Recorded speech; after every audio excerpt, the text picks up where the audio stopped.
What's up everyone, Adrian here, and Happy New Year. So, with the new year underway, there's a lot of things that I want to talk about on this channel leading up into just the rest of the new year, but at the same time, there's just a lot of videos and ideas and things that I reflect on in the year prior that I want to go ahead and make. But at the same time, with all these ideas in my head that's swirling around, there's just one video idea that I just really want to go ahead and share with you guys, and also do a self-reflection of like some of my equipment that I use to help me get to where I am right now, to my current level of photography. So one thing I want to talk about is this guy over here, and that's going to be the Canon f1.8 EF 50mm STM lens, and that right there is quite a mouthful, so we'll just call this the 50mm lens. And this is a lens that I have used ever since I started out my photography journey, and even I use to this day, and I will continue to use later on in the future as well too. I've owned a lot of nice glass, and there's glass that I've also just sold off because I just don't need it anymore, but there's some that I still keep in my kit and just use on the daily basis. When there's times when I just don't want to strive for perfection and I just want to have fun, this is my go-to lens over here for a lot of different reasons. So in this video, what I want to talk about is who this lens is for. I also want to talk about some of the pros and cons, or just more things to consider than anything, because I feel like with pros and cons, they can be taken in so many different contexts depending on who's using it and how the equipment is being used to. And also just what my setup looks like when I'm out there just shooting in the field with a 50mm lens, and what my minimalist travel setup looks like outside of just like, say, my full arsenal of lenses that I'm traveling. So with all those considerations and ideas in mind, let's just go ahead and hop right into the video. I'd say, starting off with the first question of who this lens is for, I would say this lens is for a couple different people. First and foremost, I think it's for someone that's looking to get into primes for the first part. I say that because as a lens that is, at least by the time of this video, the retail price of this lens can range anywhere between like $150 to $200, which for a prime lens at f1.8, that's pretty darn inexpensive. Not to say that this lens is cheap, it can still get the job done in a myriad of conditions. Nonetheless, you can also get this lens for, say, $100 to $150 US, depending on where you look. Most of the time that might be refurbished, but again, it depends on where you're looking for the most part. Which leads me into my second point. For someone who's really balling on a budget and wants to get into prime lens, I would say that this is an excellent option. So in my experience, I've owned, say, a 35mm lens as well as a 85mm lens, both my Sigma f1.4s. The thing is, with those really approachable lenses, as approachable in the sense that as approachable as the price point is relative to, say, a Canon prime lens, they're still pretty pricey. So I think at the time that I got my Sigma 35mm lens, I think it was around like $600 or maybe like $800 after taxes, I want to say, more or less. For the 85mm lens, I can't recall the number off the top of my head, but $1,000 does sound like it's the right ballpark for it, even after, say, like a Black Friday discount and all that good jazz. But yes, for as approachable and budget friendly as the Sigma lenses are versus the Canon lenses, this isn't to say that I'm comparing Sigma to Canon, but just using these two brands as a comparison to each other, I'd say the Canon f1.8 50mm lens is still going to be one of the most inexpensive options out there on the market to this date. Highly recommend it. And in terms of getting into prime lenses too, if you're caught in between, say, a 35mm lens as well as an 85mm lens, you don't know if you want to go too wide or you're too telephoto, you can get something that's right in between the two. So I have both the 35 and the 85mm lens, and I can share from experience that when it comes to using my 35mm lens, I tend to find that I might have to step too far forward or zoom in with my feet in order to capture a certain composition that I'm looking for, and sometimes I find that I'm a little bit too wide. That's why I may not go further down than a 35mm lens, maybe to like a 20 or like a 24. I feel like 35 is just enough for what I want to do. At the same time, on the flip side, going with an 85mm lens, you're going to have to zoom in, zoom out with your feet and take more steps back depending on what you're shooting. So it could be like, say, a portrait of a person or just like a composition of a certain scene that's playing out in front of you. I just tend to find that you need a lot of space when stepping back when using the 85mm lens. For size comparison too, as we're talking about it, this is a Sigma 85mm lens here in my left hand, and here's a Canon 50mm in my right hand. I can essentially fit 3 of these lenses, or maybe like 2.5 of the 50mm lens, into this one lens over here on my left hand side.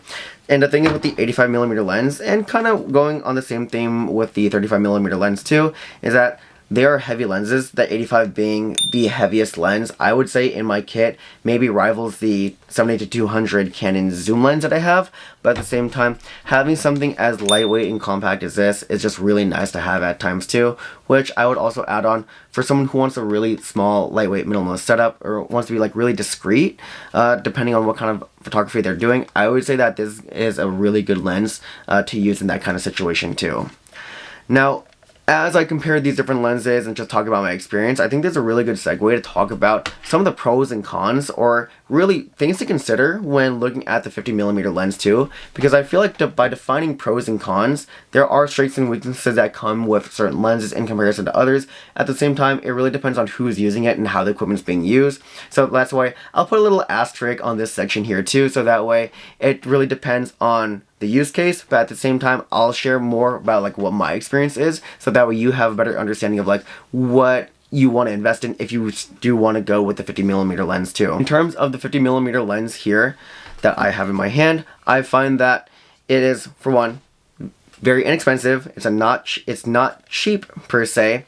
At the same time, there are sharper glass options out there. So for reference, I have over here on my left hand side the Canon 24-70 RF lens f2.8, as well as I have the Canon RF 2.8 70-200 lens, and what I'm recording on this video is the 15-35. So I have the holy trinity of lenses, and I'm mainly bringing these when I'm out there traveling, so that way I have the full range all the way to 15-200 to shoot whenever I need to. At the same time, because these lenses command such a really high price point, like 2,000 plus, you are getting a really nice quality with these lenses too. At the same time, like, you don't really need, I would say that you don't really need the most expensive equipment in order to get your vision across. What I would say is more important than the equipment itself is just being able to use a lens or body system that helps you capture what it is that you're looking for, and then having that skill of post editing and manipulating the raw file to help really bring your vision to life. So I'll go ahead and throw up a couple examples out here too. In terms of not having the sharpest glass, I would also say that something to consider is that this lens right here, like I mentioned earlier in the video, like, I'm not striving for perfection when I'm using this lens out here.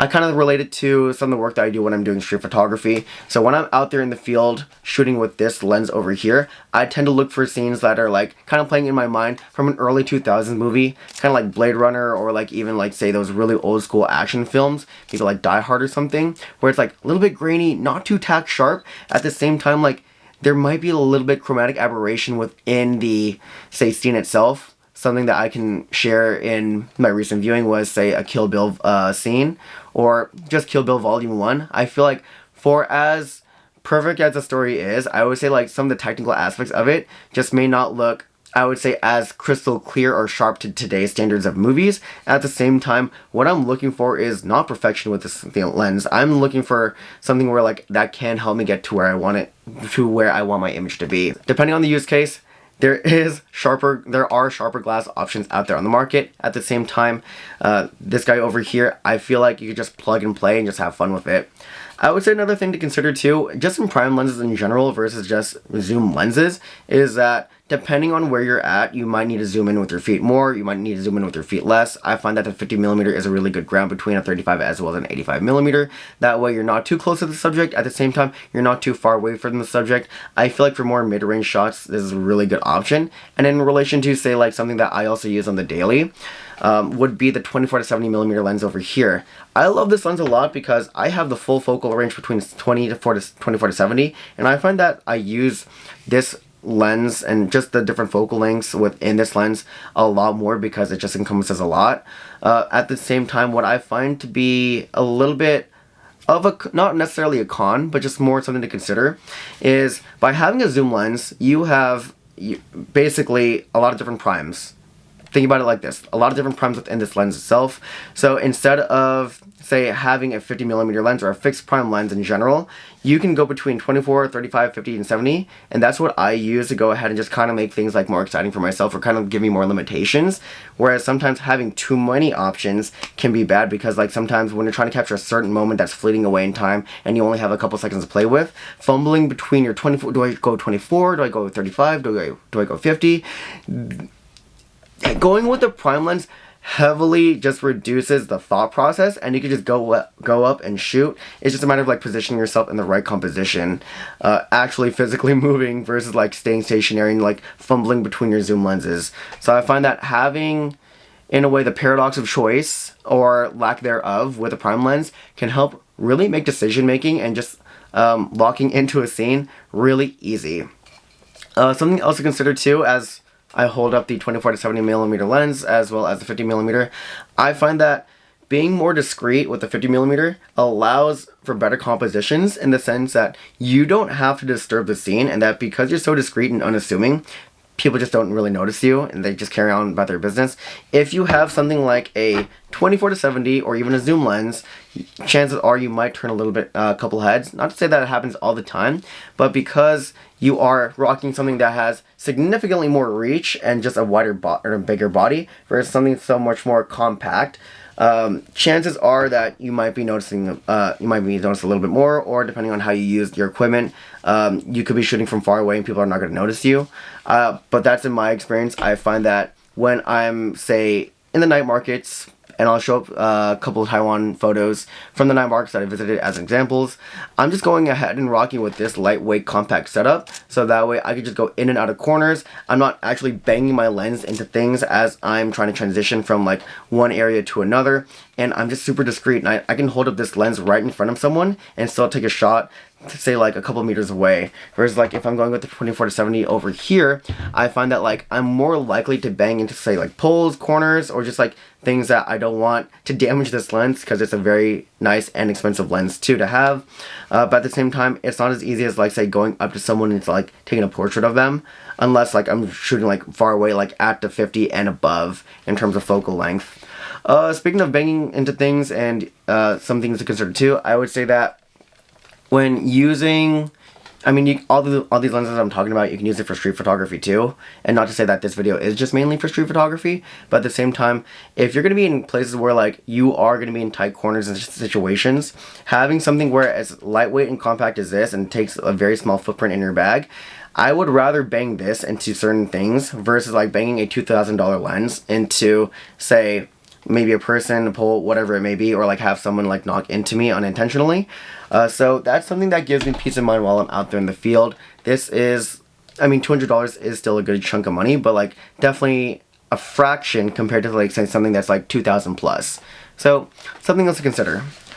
Now, I would say in this part of the video, what I want to segue into is talking about, say, how I'm using this camera setup, because, and talking about these different lenses and how I'm using this camera. My go-to camera for photography is just going to be the Canon R8 over here. I use the R6 Mark II mainly for videos and recording things, whereas like the R8 does do that, but I would say that I just use this more for like as my main photo body, where I just use a R6 Mark II as a hybrid setup. And I'll go ahead and show a couple videos or a couple clips as I'm talking along the way of me just using the 50mm lens in conjunction with this camera setup. Additionally, just using some of the other lenses that I have on hand to showcase like how big of a body that we're really rocking when we're out there in the field.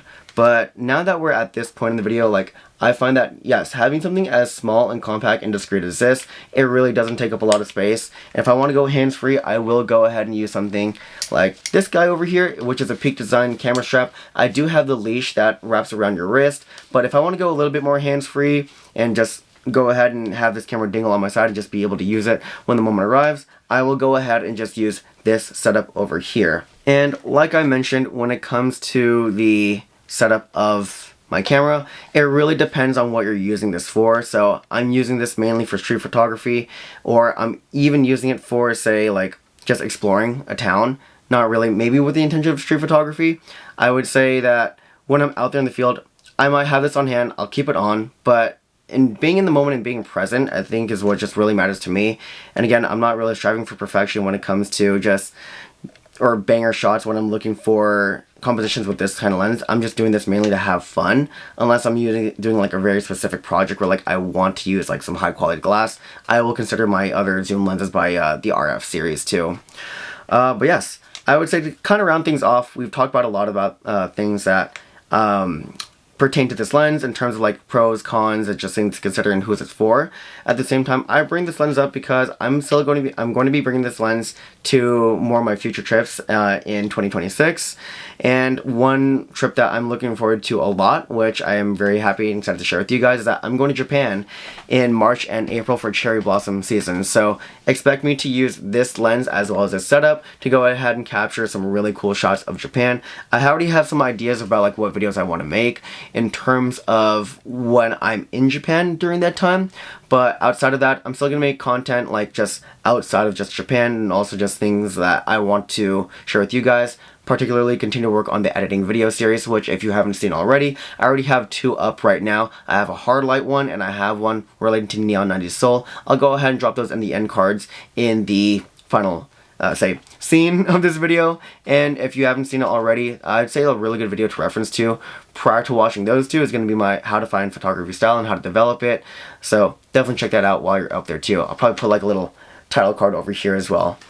But yes, with all this in mind, I'm sure there are things that I've missed along the way when it comes to just comparing these lenses, but at the same time, I just want to do a quick review about like what it is I love about this lens, and my reflection of like using it to where I am right now and what I'm going to be doing on with it later in the future. So with all that in mind, if there's questions that you have about the 50mm lens or just some of the other lenses that I have on hand, or you just want to hear more about like how I'm using my equipment, definitely drop a comment below and I'll think about making a YouTube video out of it. So with that in mind, I'll catch you guys around and see you in the next video. Peace out.